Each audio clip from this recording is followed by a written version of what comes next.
Okay, you should be hearing me now. So what the problem was?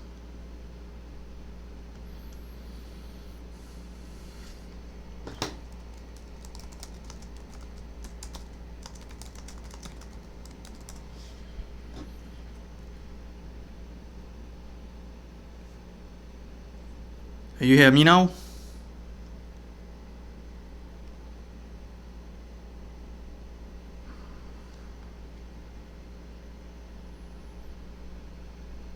All right, cool. So let me begin. So basically what I'm saying is that, so this is my typical Form 4 class, right? So we have some visitors today. We're going to continue with what we were doing last week. So we're just going to wrap up this and we're going to start on inequalities, right?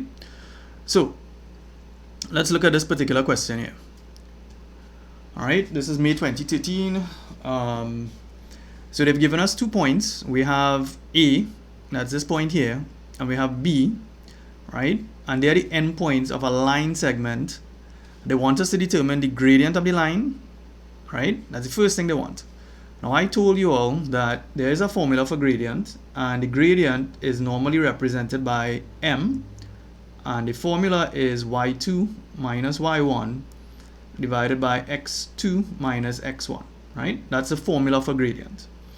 Now, I told you all in class that in order to be able to do these questions properly, please label what x1, y1 is and what x2, y2 is. So, if we use an A as our first coordinate, we're going to label this as x1 and we're going to label this as y1. We're going to use B as our second coordinate and we're going to label this as x2, y2. All right? So once you label it, you know what those values are and what you need to plug into the equation. All right. Now, in this case here, y2 is 2. So it's 2 minus y1, which is 4, divided by x2 minus x1. x2 in this case is 3, and minus 1, right? Minus and minus 1. So 2 minus 4 gives me minus 2, and 3 minus minus 1 gives me 4, right? Because 3 minus minus 1 is the same as saying 3 plus 4. And this gives me minus a half, right? So the gradient, this is part 1, the gradient of AB is simply minus a half, right? Probably get a 2 mark or something like that for this question.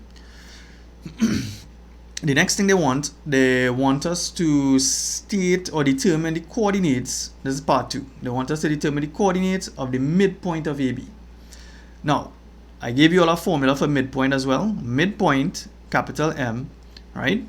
The formula looks like this. It's x1 plus x2 divided by 2, comma, y1 plus y2 divided by 2, right? And this is a coordinate. That's why you're seeing a comma in this equation. So you've already labeled what x1 and y1 are and x2, y2, right? So x1 plus x2 will be minus 1 plus 3 divided by 2, right? All I'm doing here is substituting into the formula.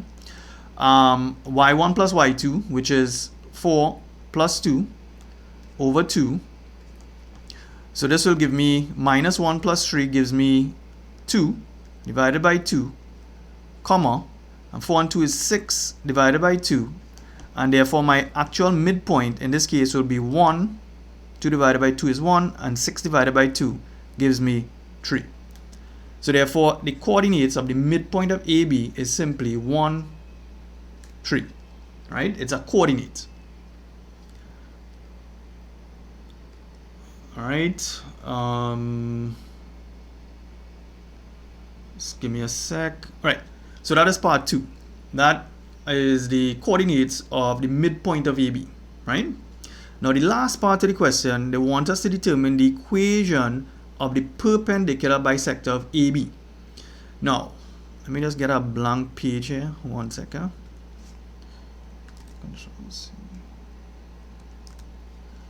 Now, I know some of you all still kind of iffy about this, right? So this is what we did so far. They gave us a point, right? Now we're not concerned about the coordinates as yet, right? I want you to understand the concept. So I have a point A and I have a point B, right? The straight line joining AB is what we call a line segment, right? So far we've worked out the gradient of AB. So the gradient of AB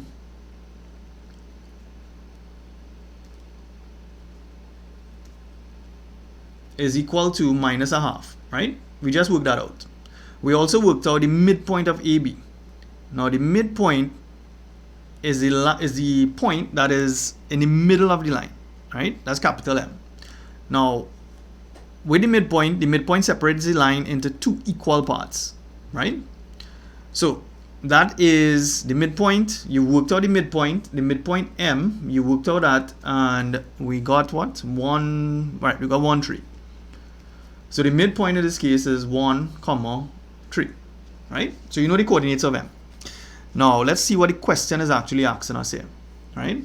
The question is saying, determine the equation of the perpendicular bisector of AB, right? Now a perpendicular bisector is a line that is perpendicular to the line, in this case AB, right? But that perpendicular bisector also passes through the midpoint, which is M. So the question is asking us to find the equation of this line here, this green line that I'm drawing here. This is what the question is asking us to find. They want us to find that equation. So let me ask you all something. The gradient of AB, right, the line AB is minus a half. Can somebody tell me what is the gradient of the green line, right? The green line is the perpendicular bisector of AB. What is the gradient of that green line? So what is the gradient of the green line?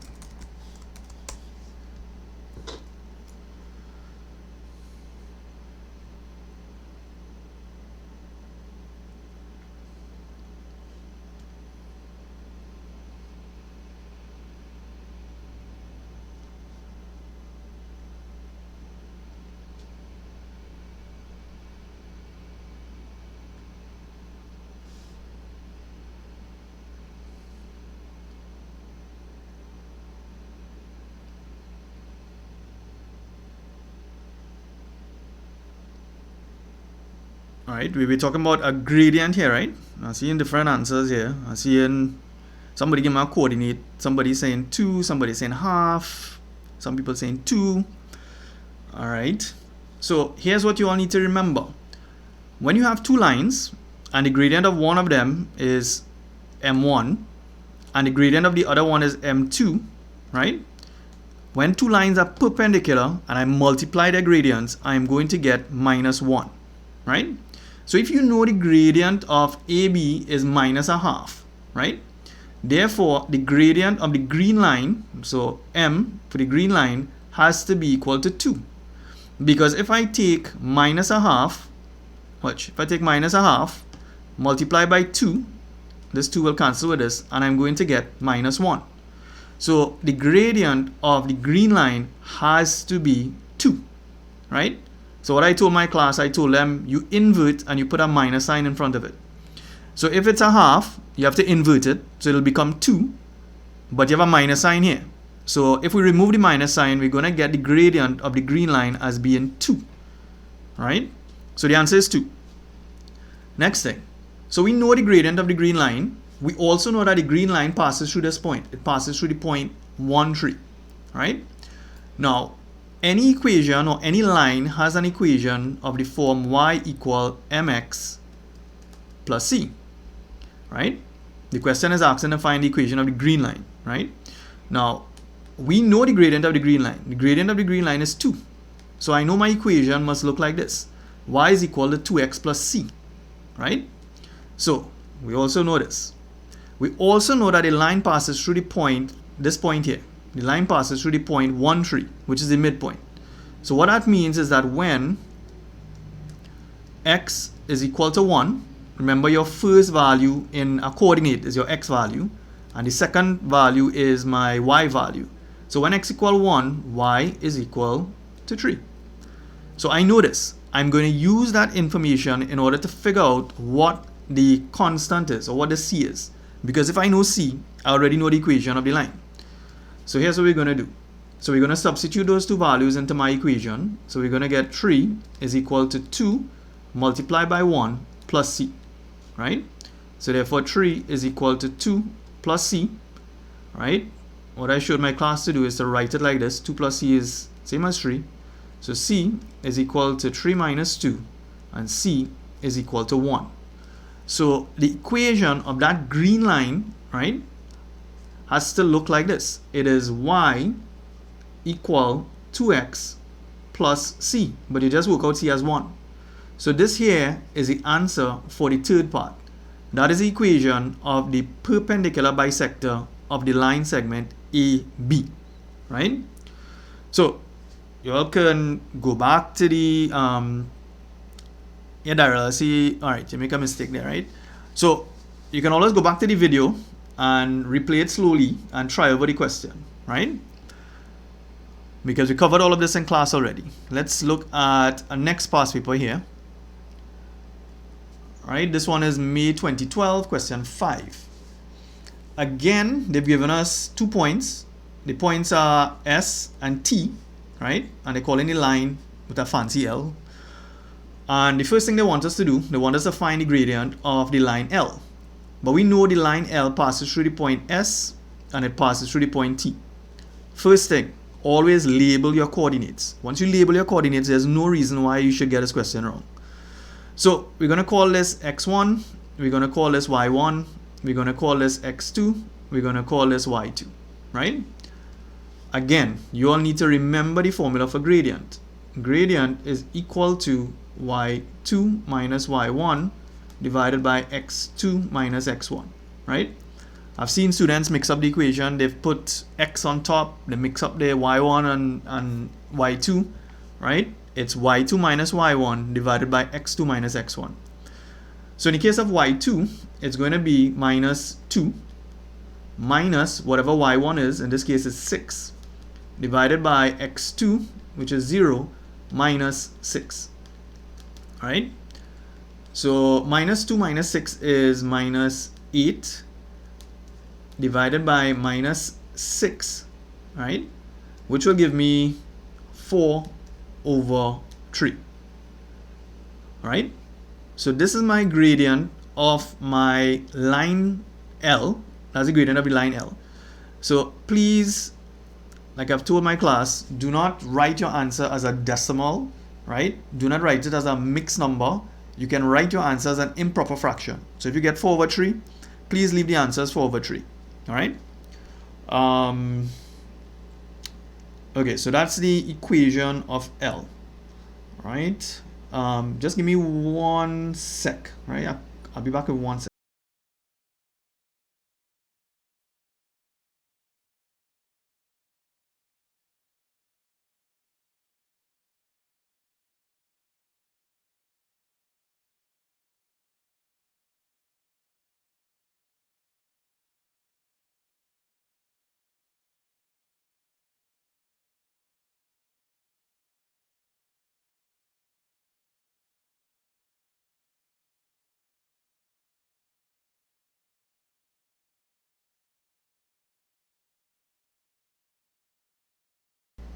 All right, so I'm back here now.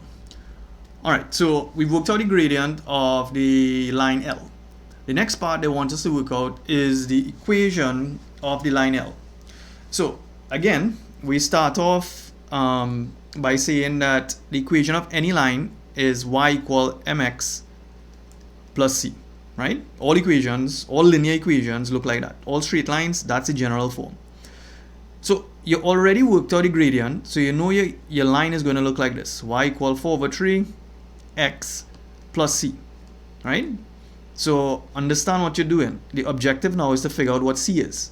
But just like in the previous question, we have to use a coordinate that is on the line, or a point that is on the line. You have two options. You have s, that's this point, and you have t, right? But here's the thing. The point t, can somebody tell me what the point T is? What is the point T? There's a special name for that.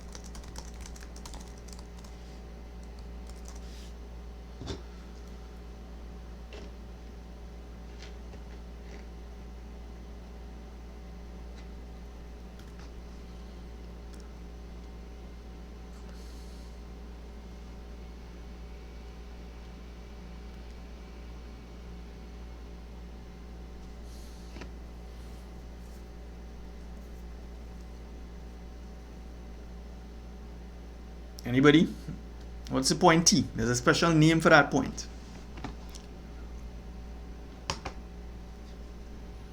Yep, that is correct. It is the y-intercept. So we don't even have to go and calculate anything. That point T, right? So this point here is called my y-intercept, right? So they kind of help us out. They give us the y-intercept. So my y-intercept is 0 minus 2, right? Therefore, I know what C is. Your y-intercept is what we call C. So therefore, the actual equation of this line will be y equal to 4 over 3 x minus 2, because my y-intercept is minus 2, right? So the equation of the line is y equal 4 over 3x minus 2. That's the equation of the line L, right? Okay, so we worked out this part, and we need to work out the third part, which is the midpoint of the line segment. Now, midpoint, we know the formula for midpoint. We just met it in the previous question. Is x1 plus x2 divided by 2, comma, y1 plus y2 divided by 2, comma. So what we're going to do, we already labeled the values here. So it's 6 plus 0 over 2, comma, 6 plus minus 2 divided by 2. Right? So 6 plus 0 is 6. So 6 divided by 2. And 6 plus minus 2 is the same as saying 6 minus 2. So this is 4 over 2. So 6 divided by 2 is 3. And 4 divided by 2 is 2. So my midpoint of TS, or TS is 3, 2. So to work out the midpoint, it's a formula. You need to know the formula. The formula is not given on your formula sheet. So you need to know the formula, right? What else do we have to work out? The last part, now part 4, they want the length of the line segment TS. All right? So I need to go on the next page for this. So S is 6, 6. So the point S is 6, 6. And the point T is 0 minus 2. 0 minus 2. Again, there's a formula to work out length, and you all need to remember the formula, right? So length of a line segment is equal to x2 minus x1 squared plus y2 minus y1 squared, and we find the square root of all of this, right? So in the last class I showed you all that this equation is essentially Pythagoras' theorem. For now, I just want you to remember the formula, right? When we start trigonometry, I'll go through all of this. But this formula is also not given any formula sheet, and you need to know it. So on the previous slide, we already labeled this as x1, y1, and this is x2, y2, right? So all we're going to do, we're going to substitute. So x2 minus x1 will be 0 minus 6 squared plus minus 2 minus 6 squared, and we're going to find the square root of all of this. So underneath the square root sign, we really have minus 6 squared plus minus 2 minus 6 gives me minus 8 squared, and we're finding the square root of all of this. So 6 6s are 36 plus 8 8s are 64, finding the square root of all of this. 36 plus 64 gives me 100. So therefore the length of the line segment is 10, and I told you all don't leave it as just 10, we need to say 10 units, right? Because we are finding a length, right? So that's the formula for length of a line segment. You have to learn the formula, all right? So I think I just have one more question to complete, and then we move on to graphing inequalities, all right? For those of you who are just visiting, the reason why I'm moving fast is because I've covered this material in the last few sessions, right? All right, so we have our next one here. So sometimes CSEC can give you a graph, they give you the graph, and they ask you to find certain things concerning the graph. So this is May 2011, question 6. They want us, for the first part, they want us to determine the coordinates of A and B, right? So just to make sure you are listening, I want you all to give me the coordinates of A and B.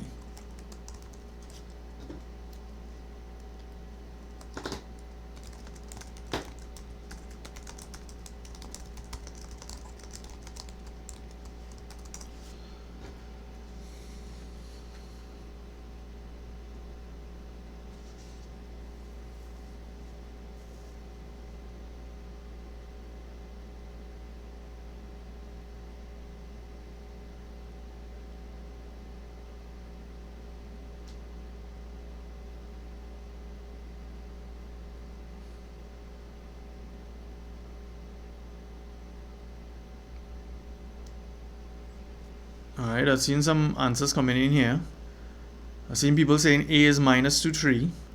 And Sharice is saying B is 4, 6. Danica is also saying that. Darrell. Okay. So I think by now you all should know how to read off coordinates on a graph, right? So they want the coordinates of A and B. In this case here, remember coordinate has an X value and a Y value. So this point A here, it goes down to minus 2. So my first value here is minus 2. And if we go to the y-axis, this is 3. Right? So A is minus 2, comma 3. And the point B, we come down to the x-axis here. We see it's 4. Right? So it's 4, comma. And then we go across here. And this is 6. Right? So the coordinates of B are 4 and 6. Alright? So you're probably getting 1 or 2 marks just for that. The next thing they want to know the gradient. You know what? I want you all to quickly work out the gradient for me. Work out the gradient and give me an answer.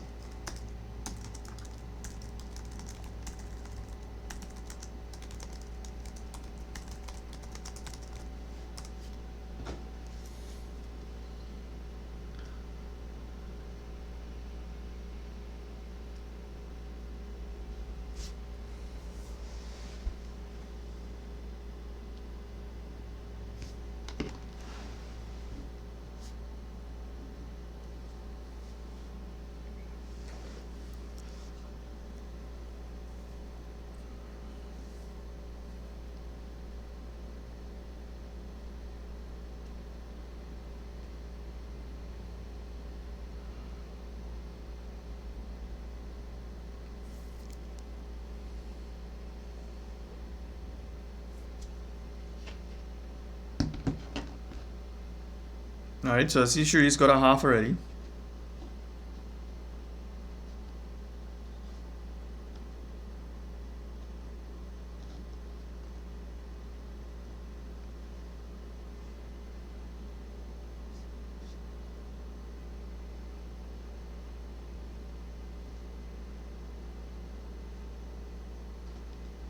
Alright, Tamika, Darrell.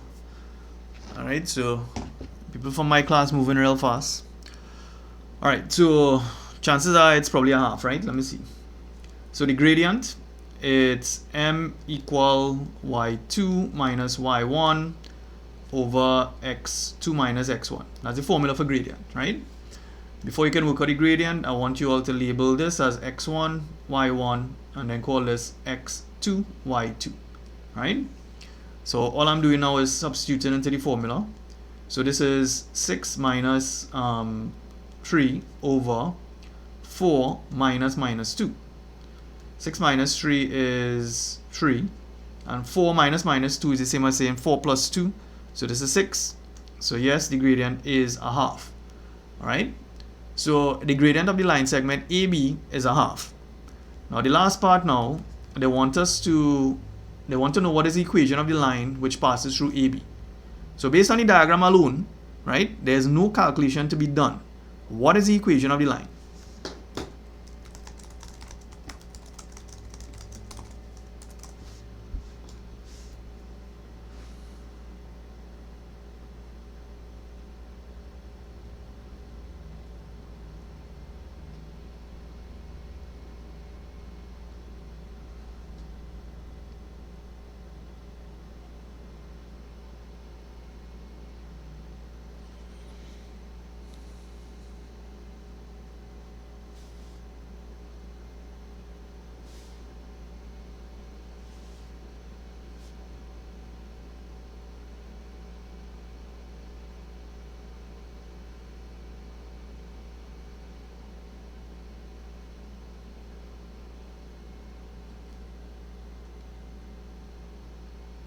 Alright, so I've seen Daryl give me an answer, y equal a half x plus 4. Anybody else?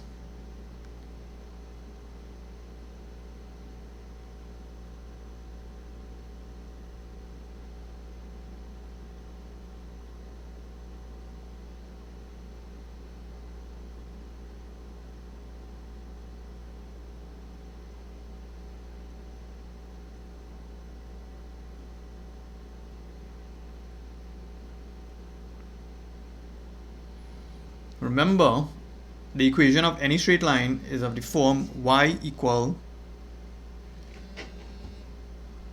mx plus c. Right? Now, we know what the gradient is. The gradient is a half. So m is a half. So it's a half x. And c is my y-intercept. The y-intercept is where does the line cut the y-axis. That is this point here. Right? That coordinate is 0, 4. So therefore my y-intercept, which is c, is 4, right? So the equation of the line which passes through that point is y equal to half x plus 4, all right? So that was the last question that I wanted to do concerning the topic that we completed already, right? So let's move on to what we're really supposed to be starting today, right?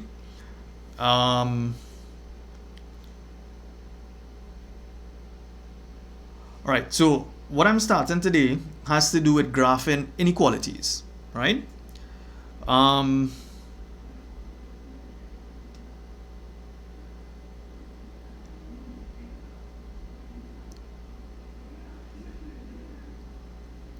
second, let me just I want a blank page.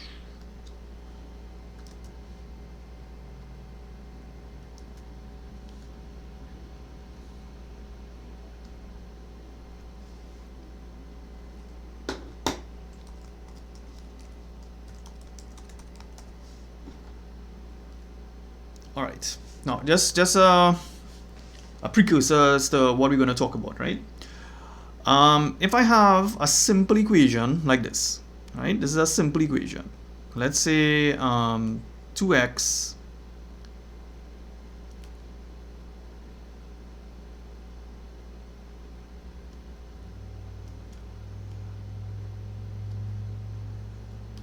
right. What if I have a simple equation like this? 2x plus 7 equal to 13, right? And I ask you to solve this, right? If I ask you to solve that equation, right? Can somebody tell me what is the value of x when I solve this equation? What is the value of x when I solve this equation?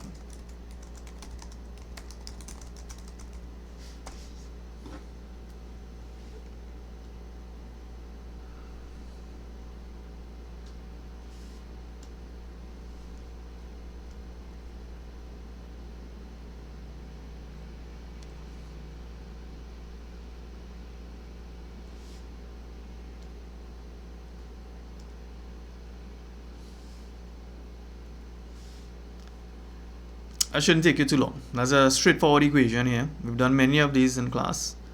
So seeing Joshua got 3, Josiah got 3. Alright, so you're getting a number, right? So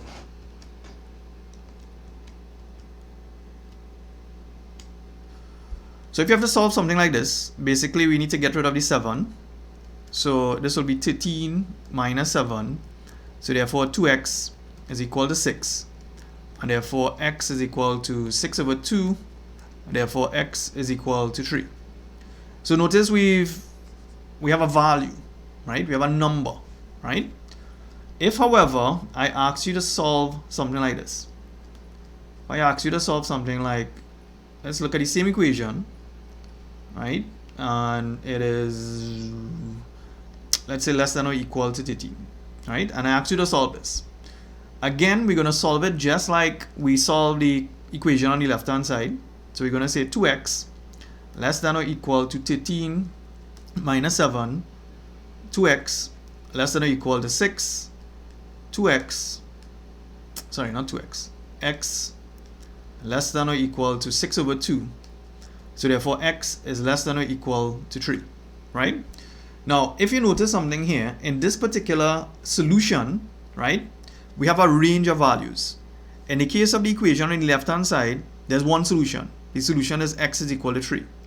But in the case of the solution on the right-hand side, that's an inequality, right? It is saying that x is less than or equal to 3. Now, typically, we can express an inequality on a number line, right? CXC loves to bring questions like that. They can ask you to draw an inequality on a graph, right? Which is what we're going to be talking about today. So if I had to do this on a number line, right? This is saying x is less than or equal to, right?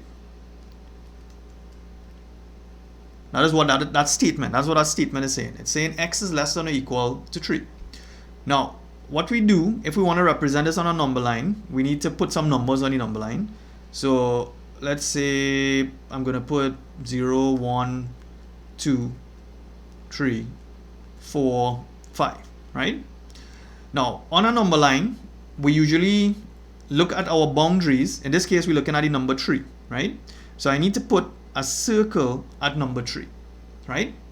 But here's the thing. When you put that circle there, you need to decide if you're going to shade that circle or not, right? To determine if we have to shade or not, we need to look at the inequality sign. Anytime we have an inequality sign that has or equal to, right, we must shade it. So therefore, this solution here is saying x is less than or equal to 3. So therefore, we must shade this, right?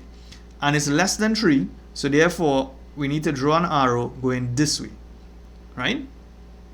If, however, the solution was something like this, x is less than 3, right?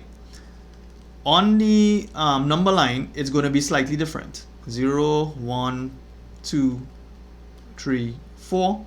We're going to draw the circle as usual, but we're not going to shade it because the solution is just x is less than 3.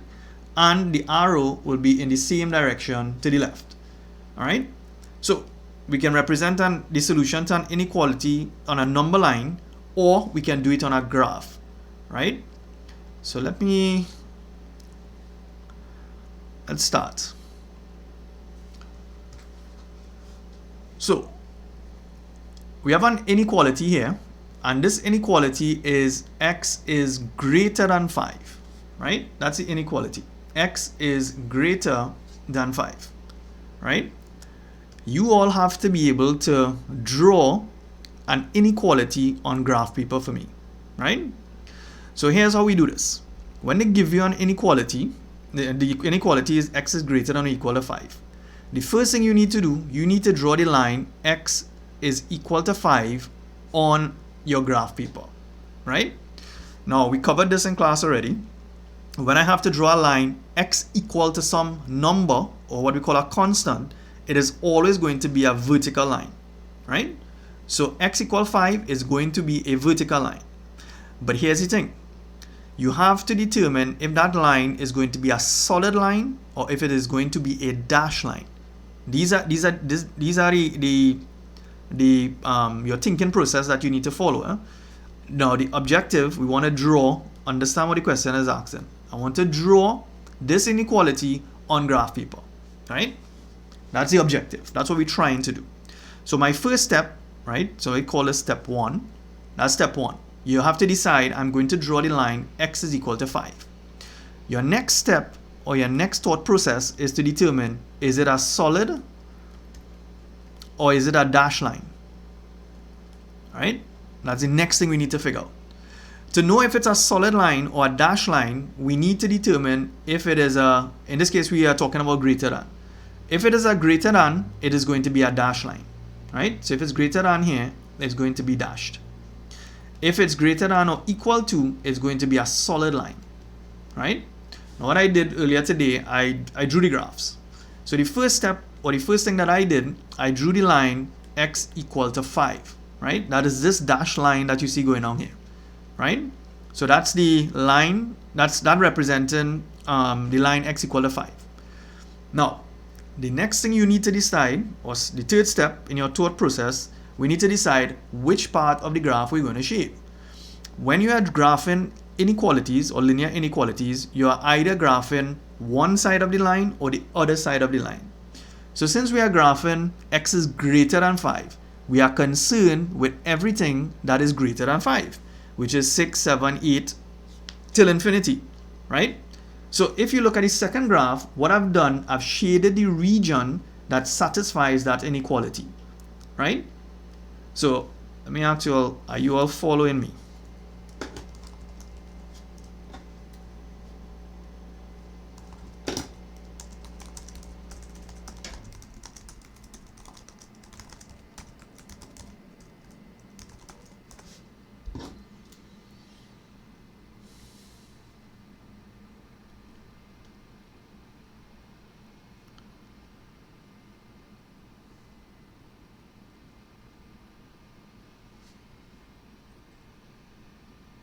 All right, so Daryl say okay, Cherise says she's okay, Chad.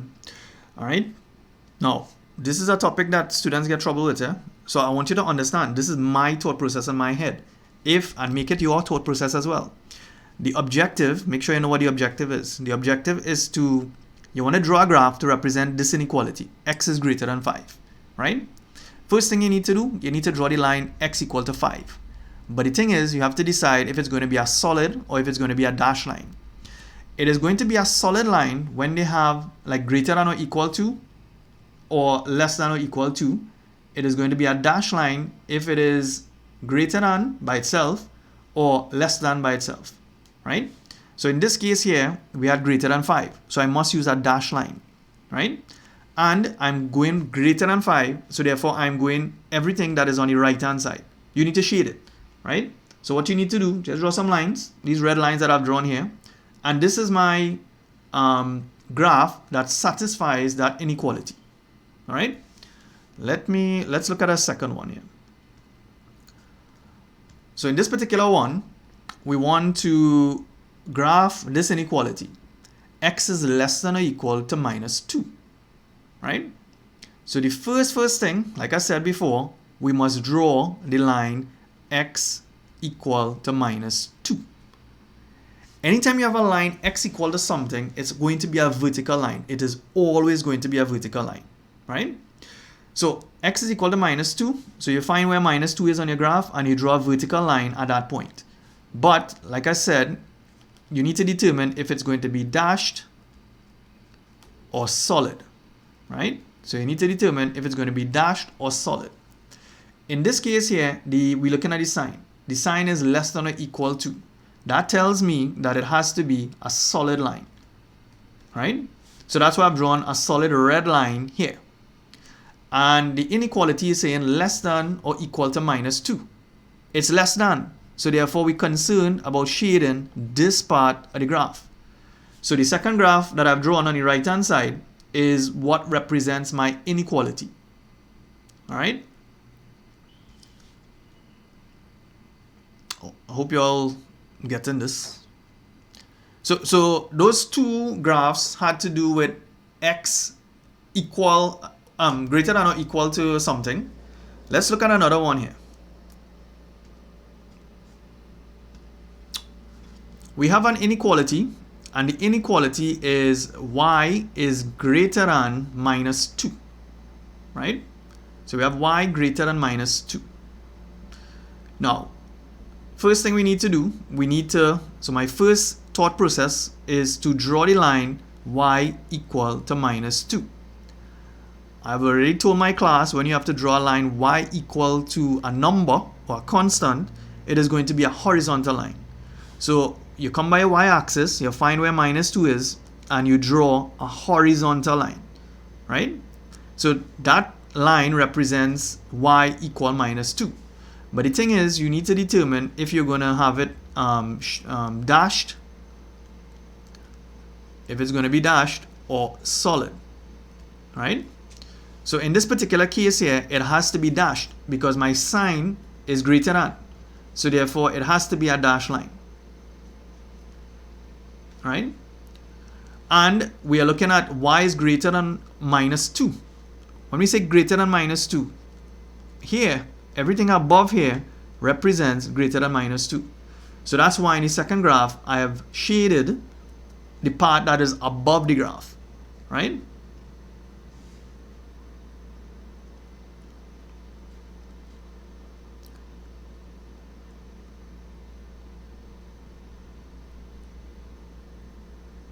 So let's look at the next one here.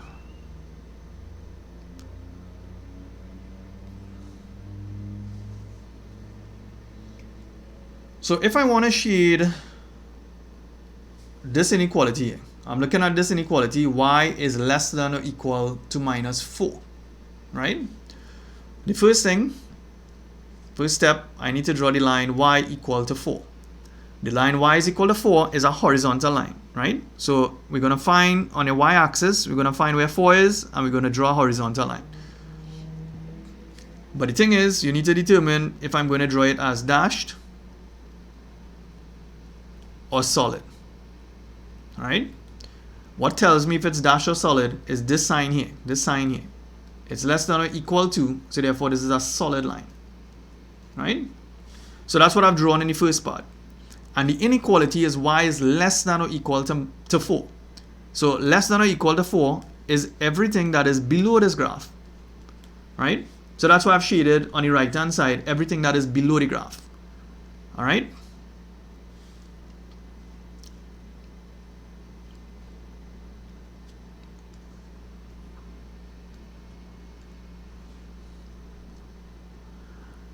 Now, this particular one here, these are two important graphs that you absolutely need to know, and that is x is greater than or equal to 0 and y is greater than or equal to 0, right? I want somebody to tell me, right, what is the equation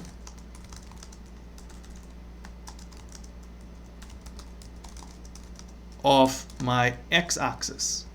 So on a graph, we usually have an x-axis and a y-axis. What is the equation of my x-axis? Let me see those who've been paying attention in previous classes. What is the equation of my x-axis?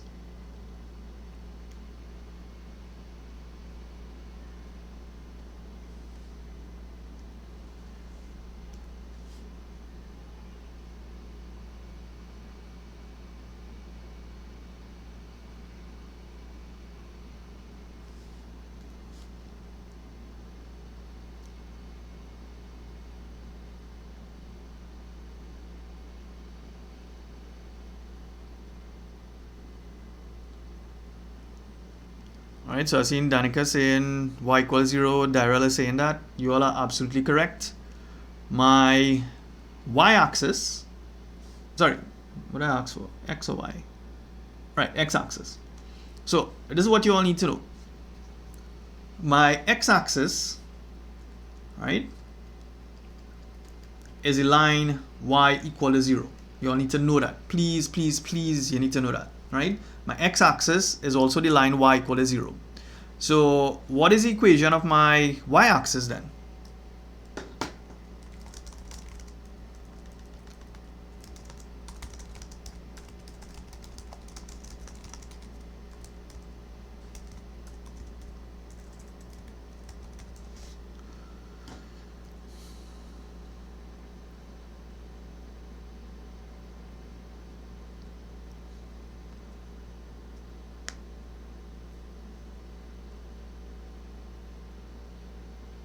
Alright, so Sharice, Danica and Daryl all saying x equal to 0. That's correct. So my y-axis is the line x equal to 0, right? It's the opposite. So if you know we're talking about the y-axis, the equation is x equal to 0.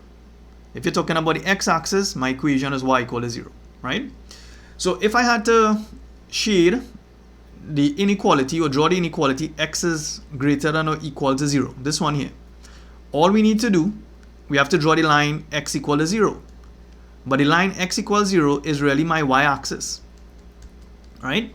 So that's why here, this is where we're drawing the line. This is where we are drawing the line. This is my y-axis, right?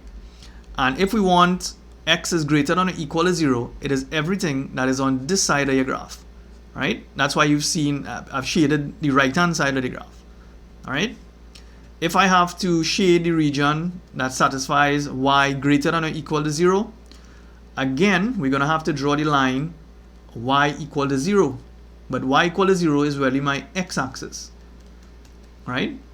So my x-axis in this case here is this.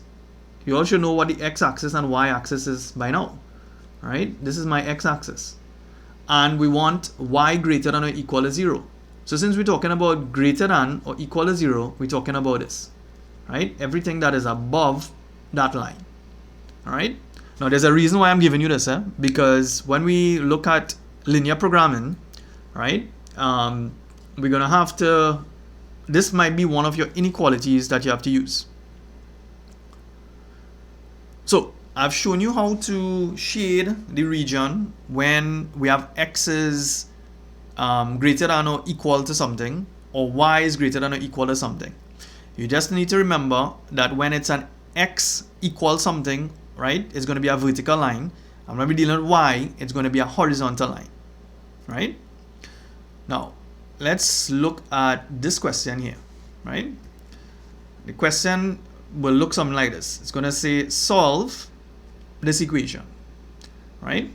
Let me give you 2 minutes, and I want you to solve this inequality for me, all right? So solve this inequality.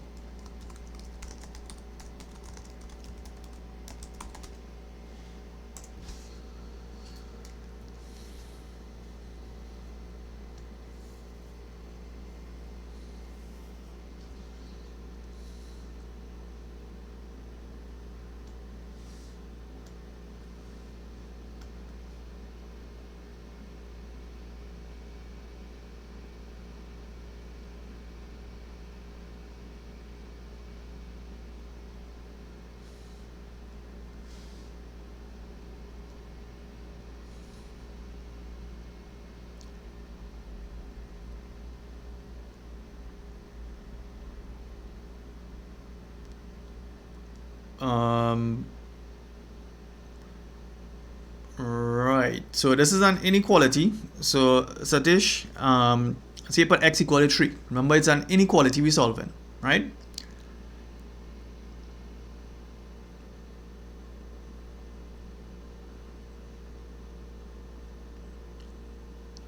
Alright, so Dyrel, Sharice, Josiah, you all get an x is greater than 3.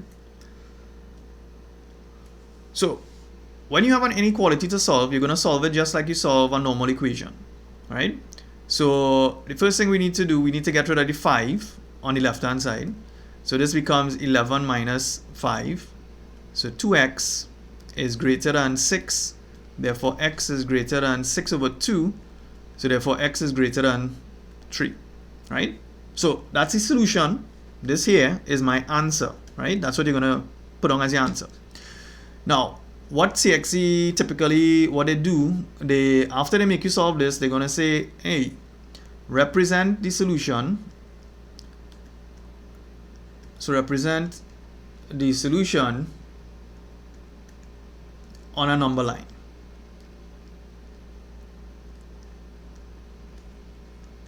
Right? This is how CXE brings the question. So the first thing you need to do, we're talking about this value here, which is 3, right? So the first thing we're going to do, we're going to draw a circle onto the 3, right?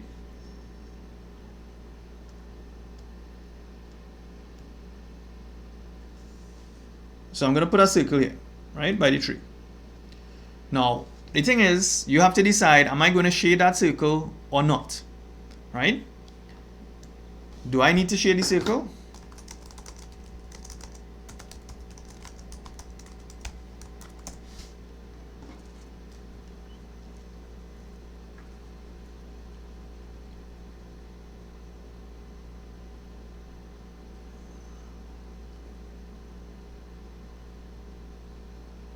Alright, so Dyrel is saying no, we don't need to shade the circle. Shiri is saying the same thing. That is correct. The reason why is this is what we're trying to represent. X is greater than 3, right? So we're going to draw a circle by 3, but we're not going to shade it because it's not this. It is not greater than or equal to 3, right? It's not that. This is not it.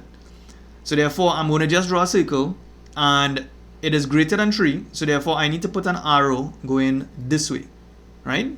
So this is how we represent that solution on a number line.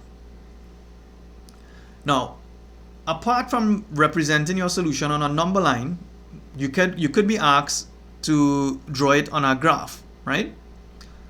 But that's not where we as I go with this. Right. So here's how we do that. So this is the same inequality from before, and we already worked out this. We already said that 2x greater than 11 minus 5, 2x is greater than 6, x is greater than 6 over 2. So therefore x is greater than 3, right? So another way we can represent the solution is on a graph paper like this, right? Now, I just realized that I made a little mistake here, right? So I've drawn the line here, right? So let me see if you're all paying attention. Can you all see the mistake that I made?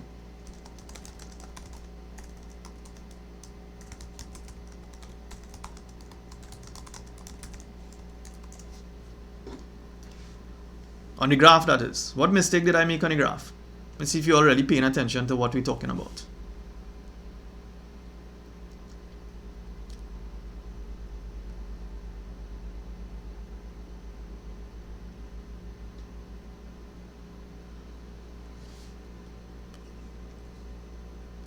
Alright, Daryl saying it's supposed to be a dash line. You all seen that, right? Because the inequality is x is greater than 3. So really and truly, this line here should be a dash line, not a solid line, right? So this morning I drew a ton of graphs, so this is really a dash line, right? So this is a dash line. And the question is saying x is greater than 3.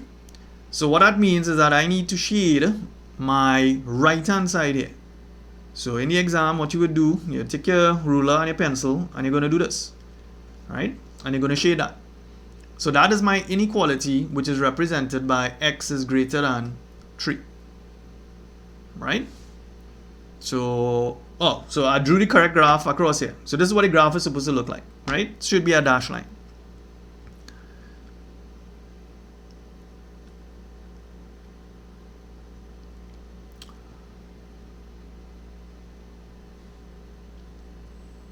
So we have a next one here. I want you to solve this inequality for me. So solve this inequality. 4x plus 6 is less than or equal to minus 2, right? So solve the inequality and give me an answer.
All right, so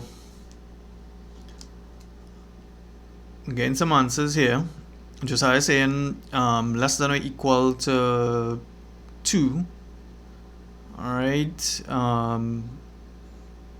Daryl again, less than or equal to minus a half. Chad getting x equal 2. Chad, remember, it's an inequality, right? So we shouldn't have x equal to something, right? So if we have to solve this inequality, now be careful with signs. In this particular case here, we have 4x is less than or equal to minus 2, right? Minus 6, right? Because when we move this minus 6 to the right hand side, it's going to become minus 6. So 4x is less than or equal to minus 8. Therefore, x is less than or equal to minus 8 divided by 4. Therefore, x is less than or equal to minus 2. Right?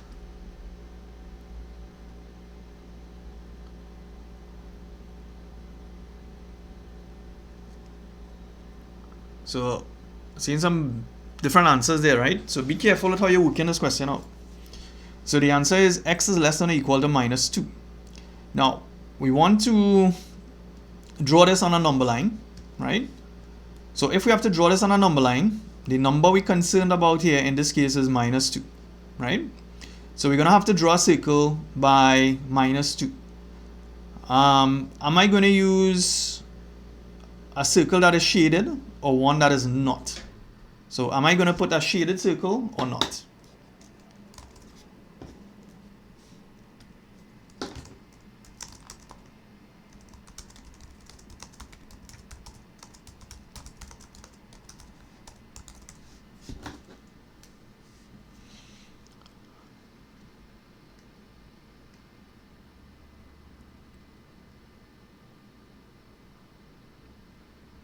Alright, so Sharice is saying shaded, Josiah is also saying shaded.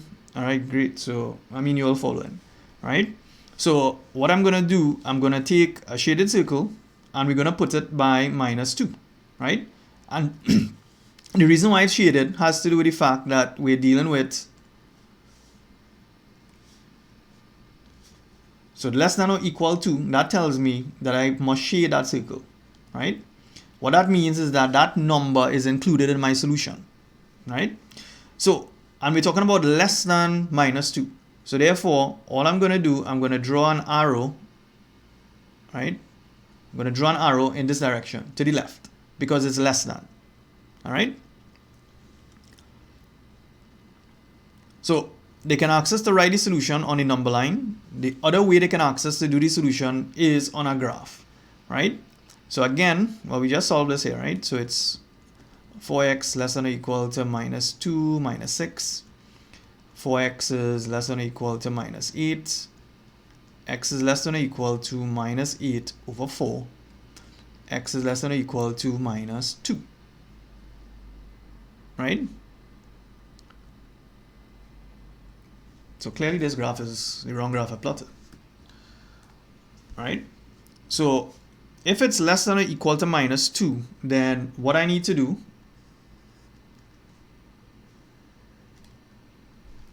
so this is my y-axis, this is my x-axis. The line x equal minus 2 is going to be along here, right? So this here represents the line x equal minus 2, and it's going to be a solid line, has to be a solid line, right? Because of this sign here. And because it's a solid line now, and we want less than or equal to, so we're going to shade this part of the graph, right? So this is how I represent my inequality for this particular one.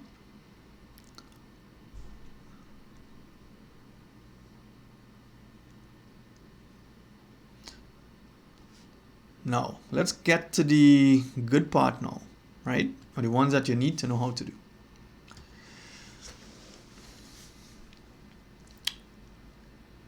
So the question might look like this. Graph the following inequality. Right? So we're going to graph the following inequality. So they're giving us y is less than or equal to 2x plus 5. right? Now, the first thing we need to do, now this equation has x and y in it.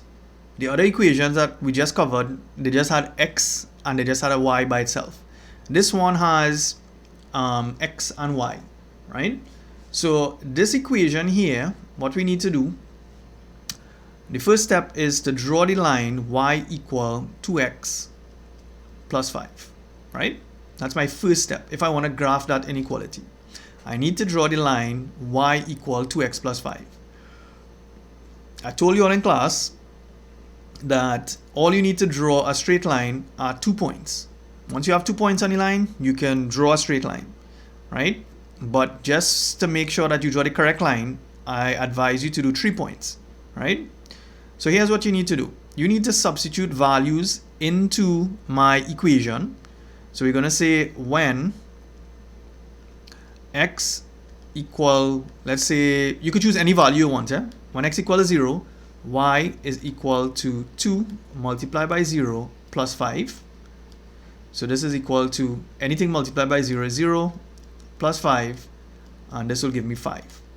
So what that tells me is that the point 0, 5 lies on my straight line, right? That's what that tells me. The next thing, we need a second point. So when x is, let's say, equal to, let's say 2, right? Now it's your choice. You could choose whatever value you want. So y is equal to 2 multiplied by 2 plus 5, right?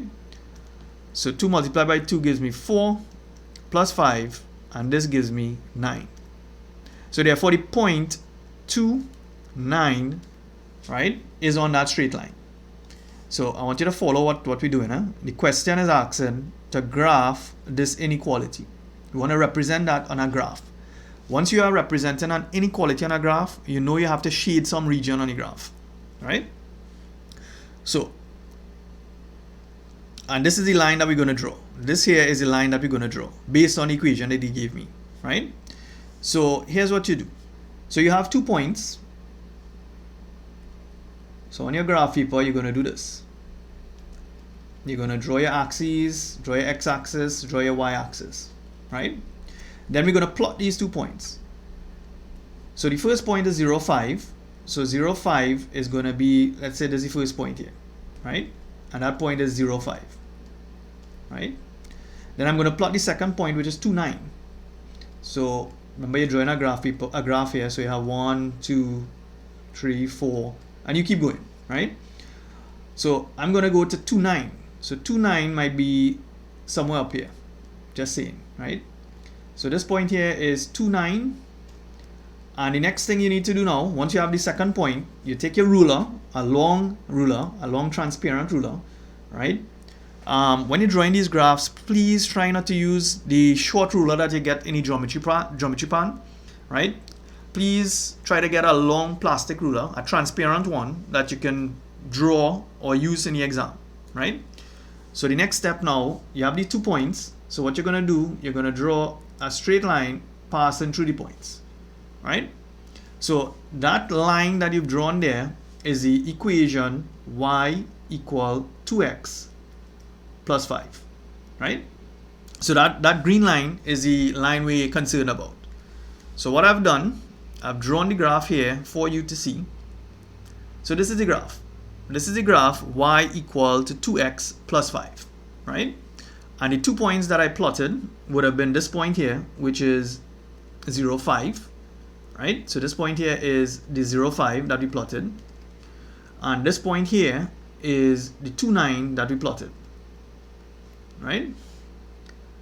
So you all need to be able to draw a straight line, right?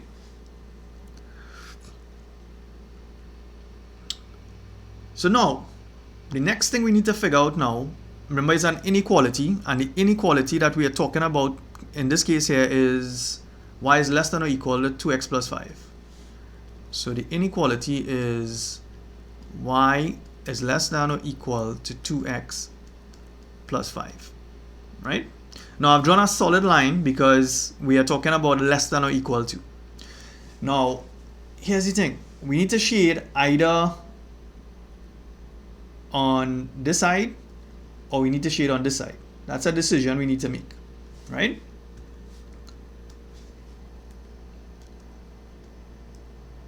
Now, please pay attention to what I'm going to do here, right? In order to determine which side of the line to shade, right, we need to choose a test point, right? So hear what I'm saying, eh? So we need to choose a test point, right? Now, you could choose any point you want. And when I say any point, so you could decide, well, I want to use this point as my test point. I want to use this point as my test point. I want to use this point as my test point. You can choose any point as your test point. But if you want to make your life easier, here's what I do. You choose the point 0, 0 as my test point, if you can, right? If you can, if that point is on the line, then you can't use it. So my test point cannot be on my straight line. It has to be either above or below my straight line. So in this particular case here, so I'm going to do it two ways for you. Let's say, okay, I'm going to choose this point here, right? When you choose the point, you need to make sure you know the coordinates of that point. Coordinates of this point here is 2, 1, right? So I'm going to choose my test point. Now I needed to pay attention to this. So my test point in this case here, I'm going to choose 2, 1, right? Now here's what you need to do. You need to write down the inequality, which is y is less than or equal to 2x plus 5, right? That's my inequality. What I'm going to do, I'm going to substitute that test point into that inequality. So if the point is 2, 1, it means x is equal to 2 and y is equal to 1. So y in this case is 1. So you're going to put 1 less than or equal to 2 multiplied by x, which is 2, plus 5. So 1 is less than or equal to 2 to the 4 plus 5. So therefore 1 is less than or equal to 9. Now here's where you have to use some reasoning now. This statement, 1 is less than or equal to 9. Is that statement true or false? That's what you need to ask yourself. Is that statement true or false? So is that statement true or false?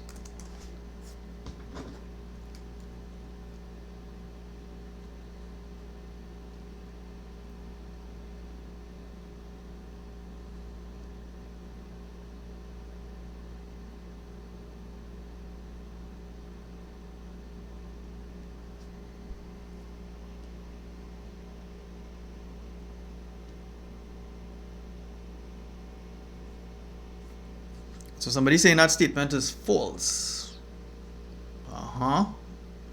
Anybody else say anything else?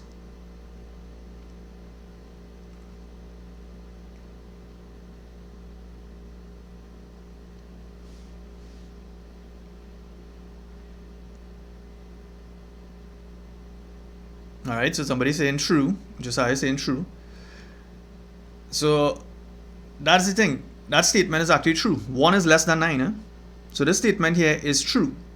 Now what that tells me is that this point here, 2, 1, lies in the region that I should be shading, right? So based on this, what I've done here, I know that I have to shade this. I have to shade on this part of the graph. That's what I'm doing. I need to shade here, right? Now let's choose, I'm going to choose our next point. Let's choose this point. Let's say this point here. Let's see if that statement works out to be true or false. So this is the point -2 and this is 4, right? So I'm going to choose a test point 2, 4, right? And so the first thing we do, we write down the inequality we want to test it in. So y is less than or equal to 2x plus 5, right? And we're going to substitute. We're going to substitute x equal 2 and y equal 4. So 4 is less than or equal to 2 multiplied by x, which is 2, plus 5, So therefore 4 is equal to 4 plus 5, right? So therefore 4 is less than or equal to 9. So your next thing now, after you reach this stage, you need to decide, is this true or false? So is that statement true or false?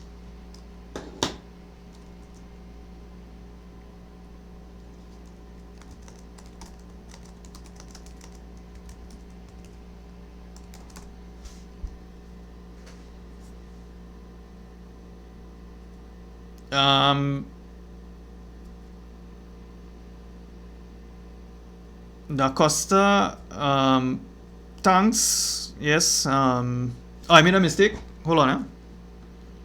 Yes, now let me just check it there. Oh yeah, sorry. All right, just now. See the mistake. All right, x is minus 2. Yeah, sorry about that. So this is minus 2. So this should be minus 4. So minus 4 plus 5 gives me 1. All right, sorry about that. Yeah. Yeah, so 4 is less than or equal to minus 1. So back to my original question. Is it true or false?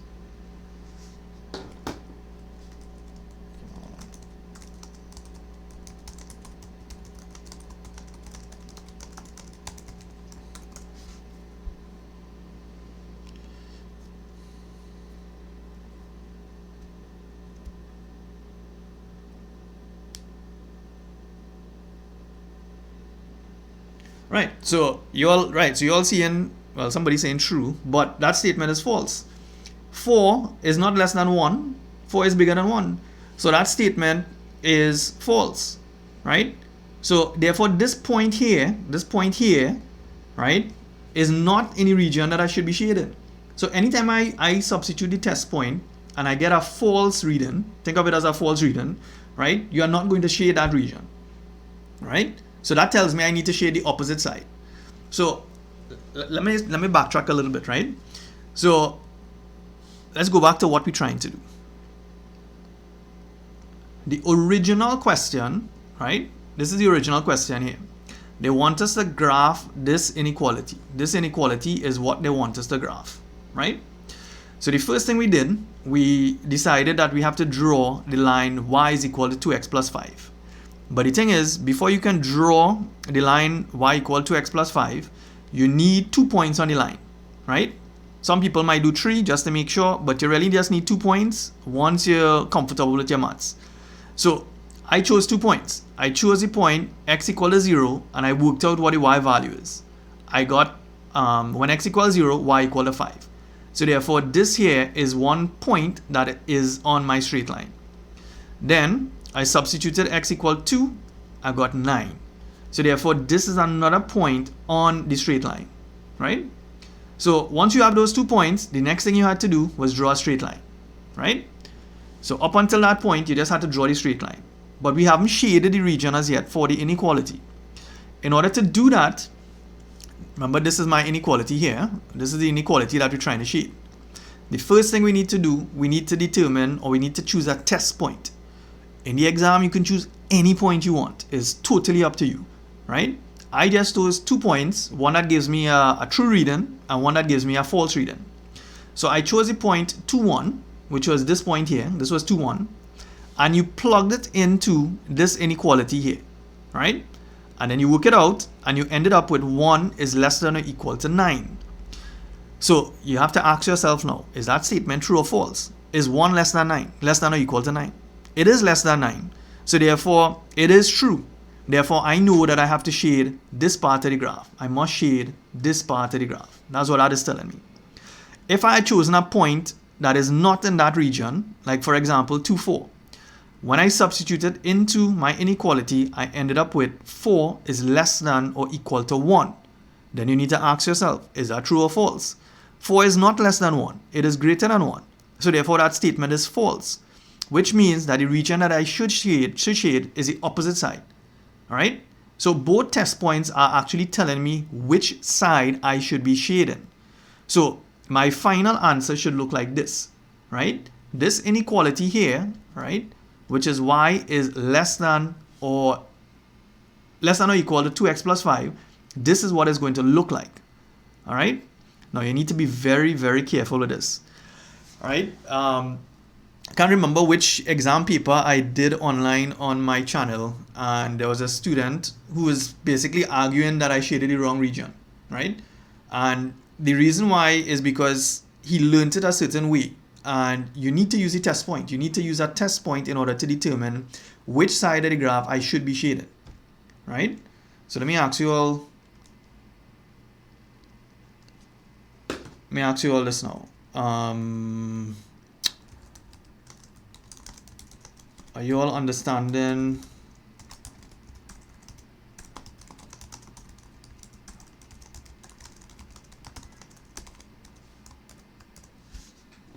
Right? I know some of you all, somebody's saying they're a little confused, right? But everybody else, are you all understanding about the concept of the test point? I'm going to do our next question just now. So,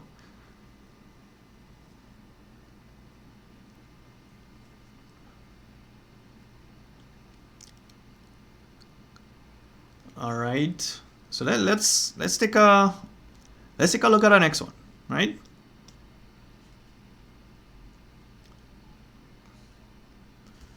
So this one is like a typical exam question.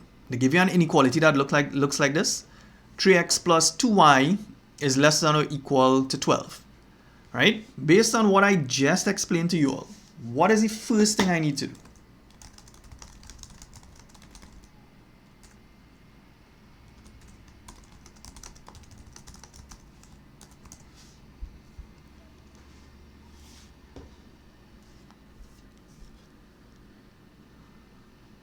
Right, so I know this could be confusing. Keep in mind, I was at your stage at some point in time. I went through Form 1 to Form 5. So I know, I understand. Right? Maths is something that you have to practice in order for you to be able to get it properly. Right? So they've given us an inequality. 3x plus 2y is less than or equal to 12. I want you all to tell me, based on what I just said, what is the first thing we need to do? Let's see what you remember. What is the first thing that I need to do?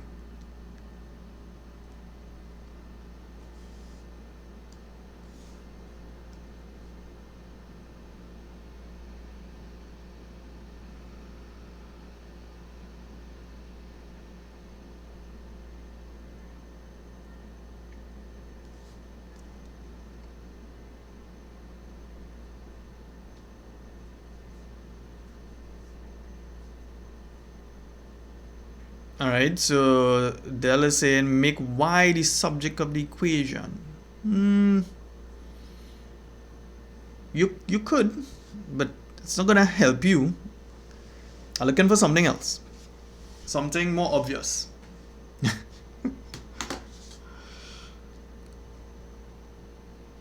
Alright, somebody saying plot 2 points. We're getting somewhere.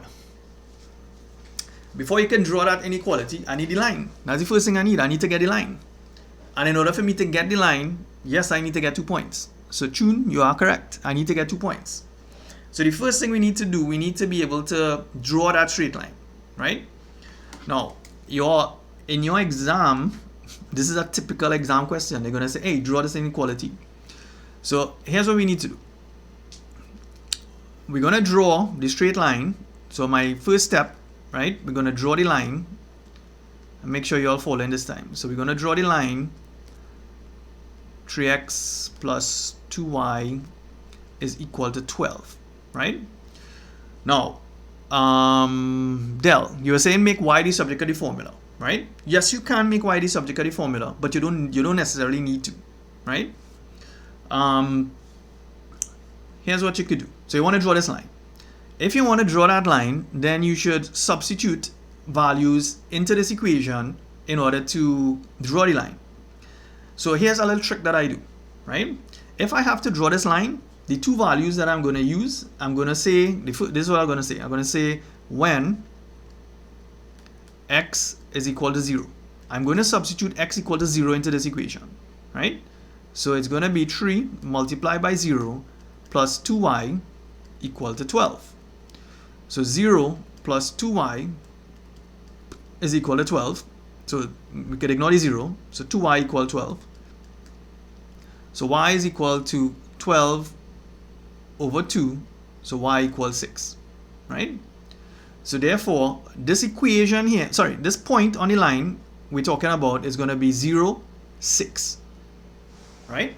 So I've figured out what my first point is. The first point that I'm going to use is 0, 6. Now keep in mind, you all could use anything you want, but I'm trying to make your life easier.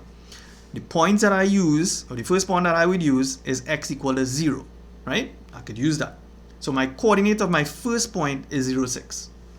The next thing now, I'm going to say when y is equal to 0, right? I'm trying to use numbers that will help me out, right? So I'm going to use when y equal to 0. So I'm going to substitute y equal to 0 into this equation. So this is going to be 3x plus 2 multiplied by 0, right? Because y is 0, equal to 12. So this is 3x plus 0 equal 12. So 3x equal 12. So therefore x is equal to 12 over 3. So therefore x is equal to 4. So therefore I've figured out another point I could plot, which is 4, 0. Right? So del, you don't necessarily have to make y the subject of the formula, right?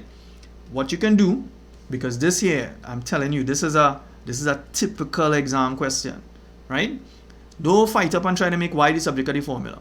What to do? Substitute x equal to 0, you're going to get a y value. Substitute y equal to 0, you're going to get an x value. So notice I've gotten 2 points. I've gotten 2 points that lie on a straight line. So let me just do a quick sketch and I could show you what the graph is going to look like. So this would have been my x-axis, this is my y-axis. So if I want to plot the point 0, 6, 0, 6 is going to be somewhere here. This point here is going to be 0, 6. And the second point, which is 4, 0, might be somewhere here. So this here is 4, 0. So when I draw this line, all I need to do is to just do this now. And that's my line 3x plus 2y equal 12, right? So, and that's it. This is the graph. This is the graph of the straight line, right? Let me just ask a question here. Do you all follow?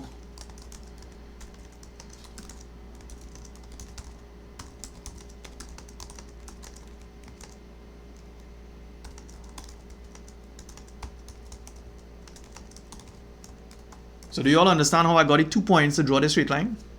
Just let me know.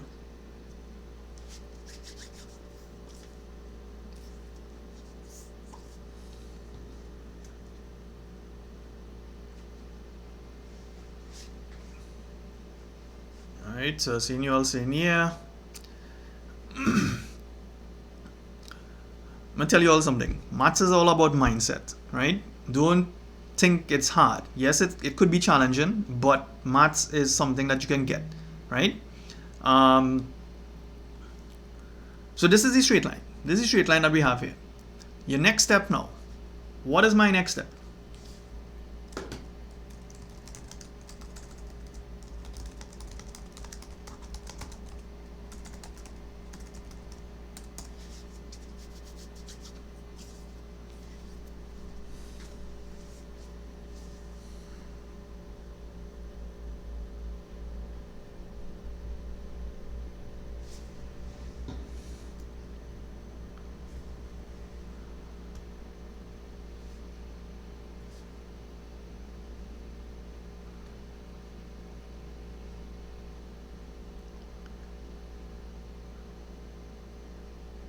Find the point on the other side. Test points. All right, you all on the right track. We need to figure out where to shade. Once you figure out where to shade, right, then that's it. So yes, you do need to figure out, you need to choose a test point in order to determine where we need to shade. So we're going to find a test point, right? So we need a test point, right? Please, when you choose any test point, don't choose any point that lies on the line. Do not choose a point that lies on the line. So let me tell you all something. So when I'm choosing my test point, you know what I do? I choose the point 0, 0. Why do I choose that point? It's because it helps me with my calculation. So as a test point, once 0, 0 is not on my straight line, I use 0, 0 as my test point, right? So you want to know my tricks? That's one of my tricks. I use 0, 0 as my test point. So I'm going to use this point here. This is the point 0, 0, which is my origin. I'm going to use that as my test point. So my inequality, what was my inequality? Went back too far.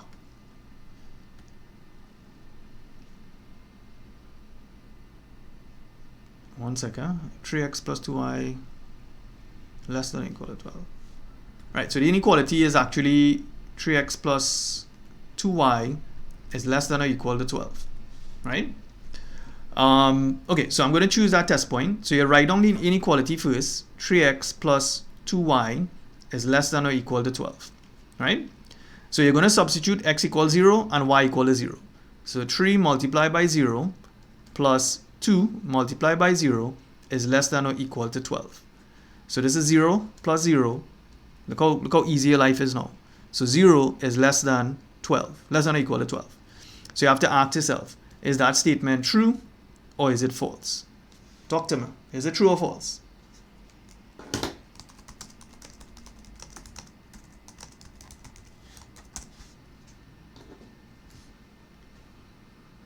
I know all know the answer. Alright, so since Satish saying true.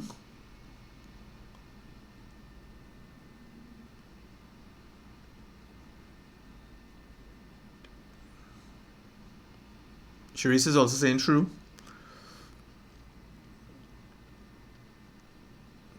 Yeah, that statement is true. Right? 0 is less than 12. So therefore, this point here lies in the region that I should be shading. So I know that here what? I need to shade here.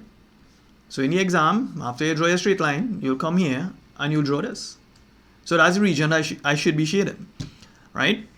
I'm going to choose our next test point where I'm going to get a false.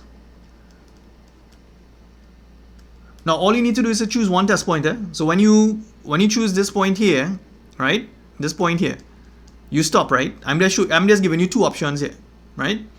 So let me choose a point. Let's say this point here. This point here is 3, 3, right? Let me ask you something. If I put the point 3, 3 into that inequality without even working it out, is the statement going to be true or false?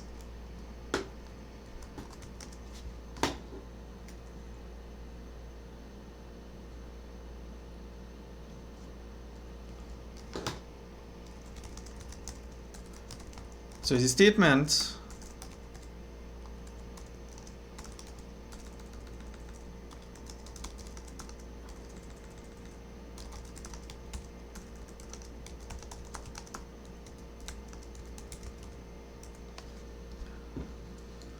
alright, so Satish is saying false. You all realize how we got that, right? You already figured out which side should be shaded. The point 3, 3 doesn't lie in the shaded region, so therefore I know before I work this out, I'm going to get false. So the inequality is 3x plus 2y is less than or equal to 12. So 3 multiplied by 3 plus 2 multiplied by 3 is less than or equal to 12. So 3 3s are 9 plus 6 is less than or equal to 12. 9 and 6 is 15, less than or equal to 12. Now you ask yourself, is that true or is that false? 15 obviously is not less than 12, so therefore it is false, right? So what that tells me is I need to shade the line below, right? So my final answer is going to look like this, right? This is what they want for the answer, right? Do you all okay a little? Do you all understand a little better?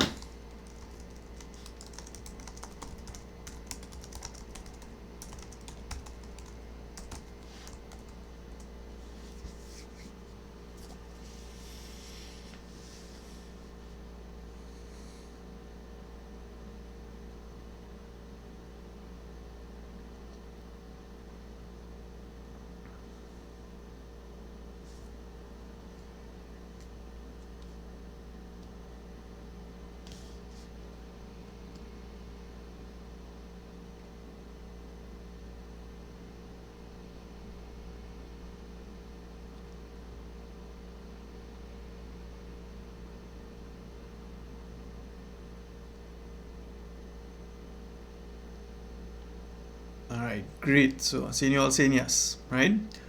Um,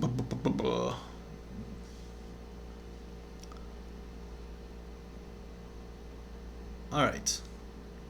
So I need you all to be comfortable with drawing these graphs and shading the correct region, right? Now, because this is an online class, I can't see what you all doing, right? But those who are in my class, remember you all have access to my website. And from the website, I can test to make sure that you all understand what you're actually doing, right? Because we have multiple choice exams that are automatically corrected, right?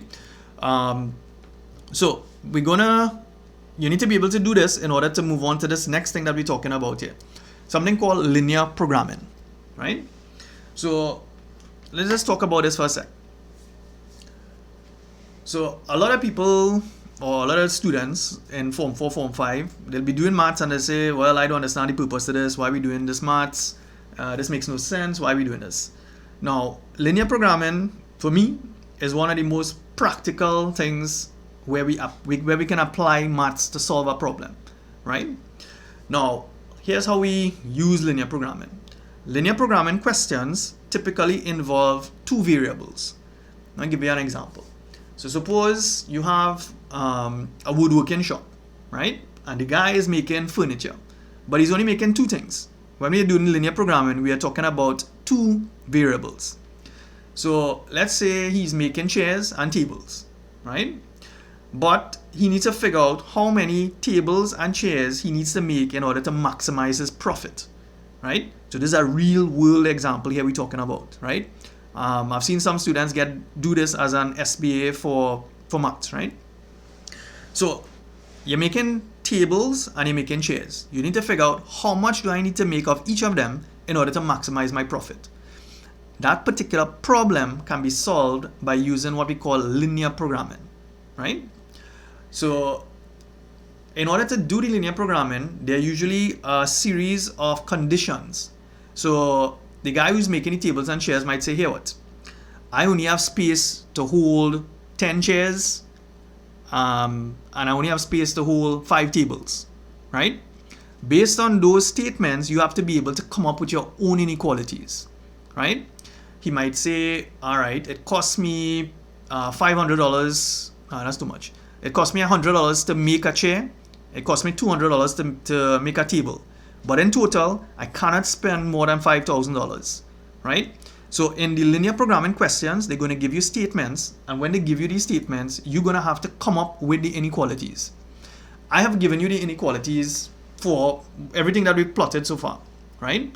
But in the exam, they can give you these statements. Like for example, let's look at this example here. So a science teacher purchases SBA books, right? And we're calling those books, we're calling them X. So remember I'm saying we're dealing with two variables, right? So the teacher is purchasing books and is purchasing calculators to sell to his Form 4 physics class, right? Yeah, kind of biased. So I'm a science man, right? So that's the example I've given here. So we have SBA books, which are represented by X, and calculators, which are represented by Y. So he's buying these things and he's selling it back to his Form 4 physics class. So these are the conditions. Each one of these bullets here represents a condition. He must purchase at least 10 calculators, right? He must purchase at least 10 calculators. So the question, how the exam question comes, you need to write inequalities to represent each of the statement, right? So he must purchase at least 10 calculators. So the calculators are represented by Y, right? So I don't know if somebody can make a guess. What inequality would represent that statement? So this is the first statement we're looking at. We're looking at this one. He must purchase at least 10 calculators. I want somebody to tell me or make a guess. What is my first inequality?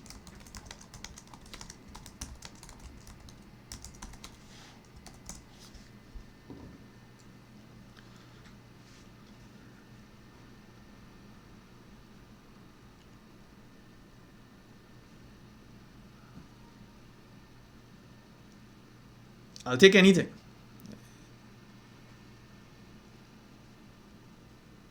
Daryl saying y. I want you all to give it in an equation form, right?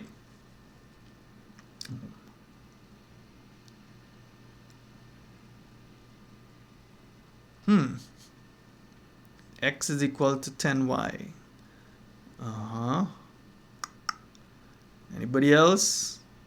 Let me see. I want to try to. I'm trying to understand the thought process in your heads, right? Del is saying y is less than or equal to 10. Y is, well, I think it's y is greater than and equal to 10.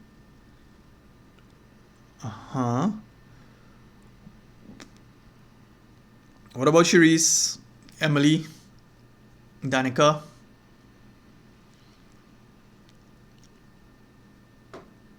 Or Josiah? Chad?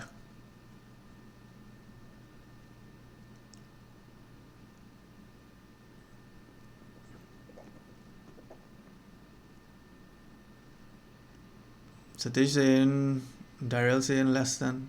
Alright, so again, all different answers. So here's what we need to look at, right? So he must purchase at least 10 calculators, right? That word at least 10 calculators mean he must purchase 10 or more, right? That's what that statement is saying. Try to understand, right? So we're moving from English language understanding into maths here now. So he must purchase at least 10 calculators. So think about it. If he must purchase at least 10, it means he must purchase 10 or more, right? So this is saying purchase 10 calculators or more, right? That's what a statement is saying. But we're talking about calculators. So calculators in this case here is y. This is calculators. So that first statement is going to be this. Y is greater than or equal to 10. That is my first inequality. Y is greater than or equal to 10. Does that make sense?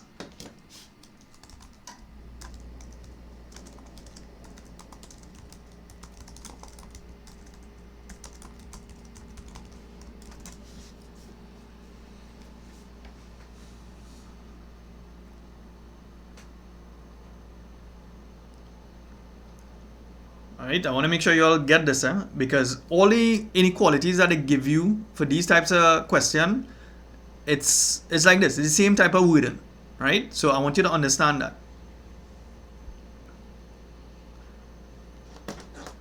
Alright, cool. So you're all saying you got it, right?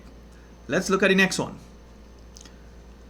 So you just need to understand the maths language you're using here, right? So the next one. The number of SBA books purchased must be at least twice the number of calculators, right? So you all try a thing again, no worry. Let's see what you all come up with. So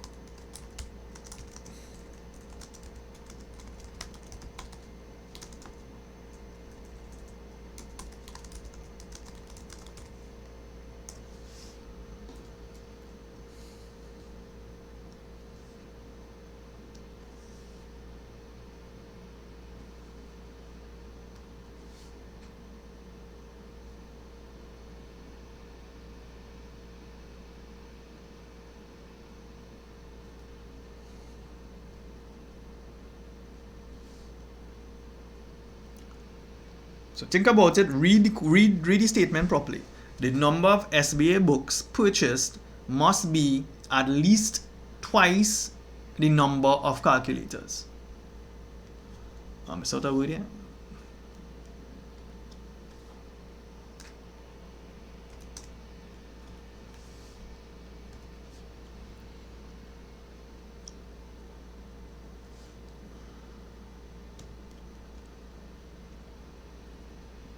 So guys, feel free to answer. I don't really buff. I want to know your thought process, right? I want to know how you're coming up with these things, right? I don't buff if you get it wrong. If you get it wrong, then you'll understand why you got it wrong when I explain it, right? So let me see. Del x greater than or equal to 2y. X is greater than or equal to y. Alright, so I'm seeing some kind of consistent answers here. Except Dyrell.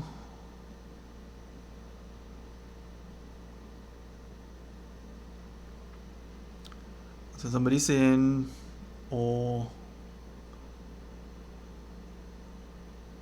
all right. So let's look at it. So you see, when you're writing these questions, make sure you know what X is and what Y is, because if you don't fully, like, if you don't have it in your head, then it's going to be a problem, right? So SBA books, right? So the first thing I need to do before I even work this out, I need to know what SBA books are. So that's the X. And calculators, we know calculators are Y, right? So now here's what it's saying. The number of SBA books purchased must be, so SBA books is X, right? Must be at least twice. So this is just like the first part. At least means greater than or equal to. That's what that means. At least twice the number of calculators. So it's this. X is greater than or equal to 2y. Alright, so I seen some of you all got that. So it's X is greater than or equal to 2y. So I seen Chad, Dyrell, Haran, right? Emily got that as well. Alright, cool. Alright, so that's the second inequality. Third inequality now. We want to talk about this one. A calculator costs $100 and an SBA book costs $30. He can spend no more than $500. So try to understand what's happening here. So the teacher is buying books, SBA books and calculators, and then he's selling it to his Form 4 physics class, right? But the most he is willing to spend is $500. I want to get an inequality for that part. So give me an inequality for the last statement.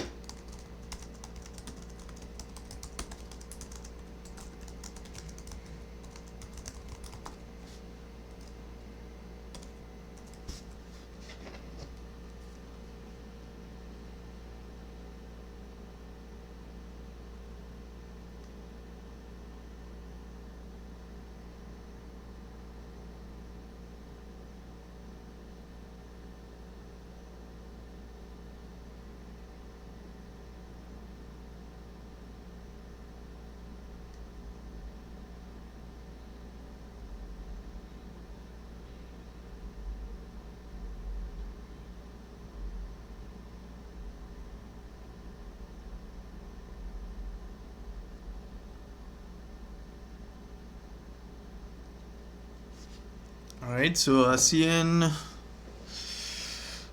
Sharice is saying 3x plus 3y is less than or equal to 500.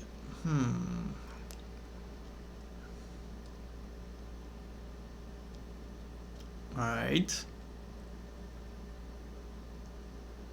So we know the total amount he's willing to spend. He can't go beyond $500, right? So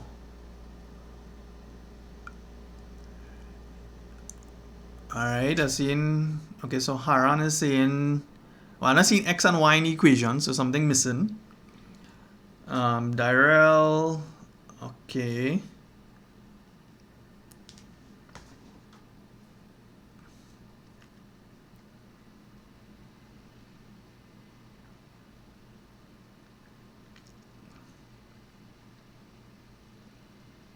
Alright, so see the next answer there. Alright, so if he can spend no more than $500, it means that however much money he spent on calculators and SBA books, it has to be less than or equal to $500, right? So here it is. So calculator, remember I told you, make sure in your head you know what is x and y. So calculators are y and SBA books are x, right? So if he buys y calculators, the cost for one calculator is $100. So if he buys y of them, it's going to be 100y, right? Because one calculator costs $100. So if you buy Y calculators, it's going to be 100 multiplied by Y. Now, that is the total cost for if he bought Y, right? Now, SBA books now, that is X. So each SBA book costs $30. So if he purchases X of them, it's going to be 30X, right? That's the total cost if he bought X of them. So this total here, 100Y plus 30X, right? That's the total amount of money he's spending. They are telling us he can spend no more than $500, which means that this has to be less than or equal to $500, right? So the equation is 100Y plus 30X is less than or equal to $500.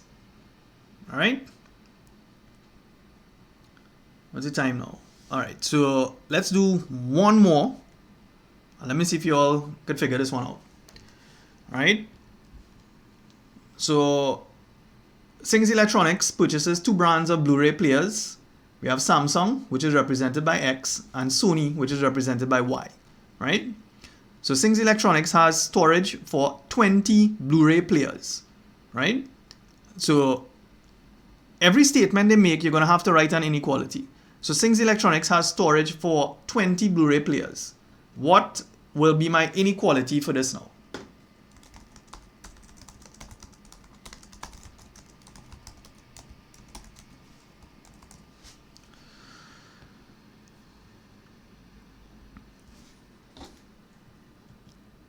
So take a read. The first one, Sings Electronics has storage for 20 Blu-ray players. What is the first inequality?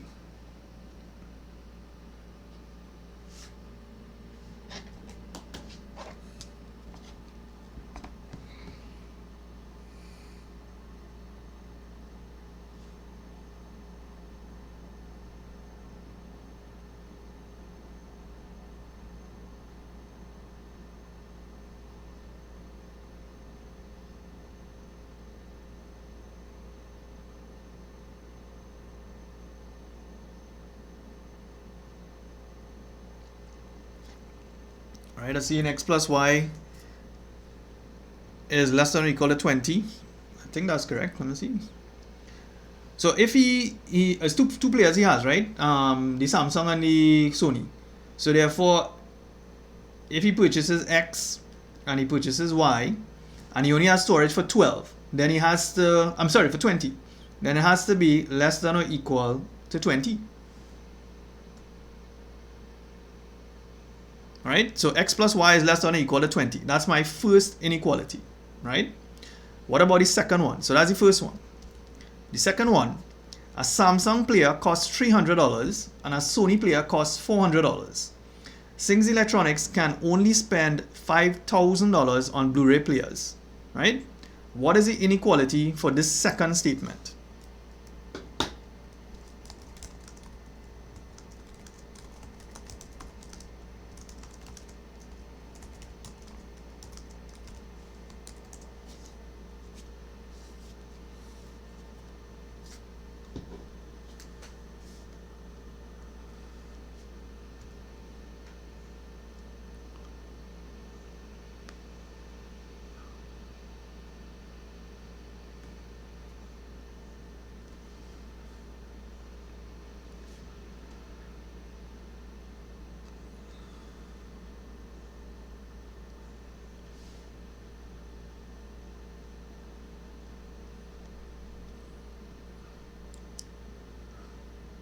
So you all should be able to get this one.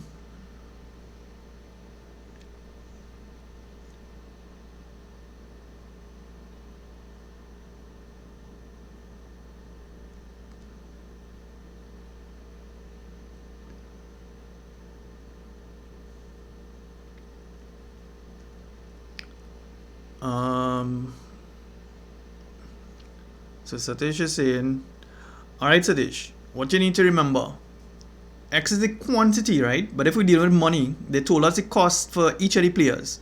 So that's why we need to use the $300 and the $400, right? So what we're going to do here, so make sure in your head, you need to know what is X and Y. So Samsung is X. So this is X and Sony is Y, right? So we're going to say 300X plus 400y, right, is less than or equal to 5,000, right? So that's my inequality here. So it's 300x plus 400y less than or equal to 5,000. All right, so seeing you all getting it, man. That's good. So that's the second inequality. My third inequality now, Sings Electronics decides to purchase at least 5 Samsung players. Well, that's easy.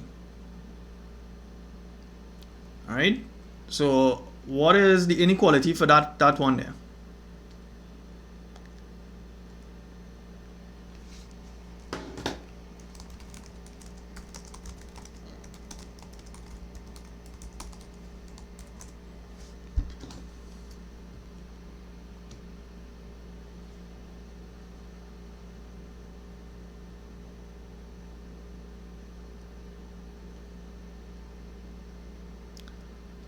Right, so at least means greater than or equal to. So this is, right, which one is this now? This is Samsung. Samsung is who? X.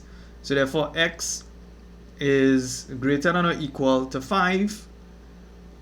All right, so X is greater than or equal to 5. Let me just do the last one here. Last one is straightforward too. So he decides to purchase at least 6 Sony players. So obviously this is going to be Y is greater than or equal to 6. All right, so we've looked at how we represent inequalities on our graph, right? That's the whole key thing that I'm trying to show you how to do. We started looking at linear programming. Now I'm spending some time here trying to show you how to translate words into equations, right? Because I realize a lot of students, they have problems translating from the words into actual equations, right? CXC could be kind to you and basically give you the equations, right? Or they can give you a question where they haven't given you any equations. So what I'm going to do next week, we're going to actually look at actual linear programming past paper questions, right? So I will show you how you're going to use this thing in real life. All right. So I hope the session was productive today, right? So it's 7 now. So hopefully I'll see you guys next week, right? Anybody interested in joining the class, you can send me a WhatsApp message, all right? For those who are not in the class, this was just a sample, all right? So we good there?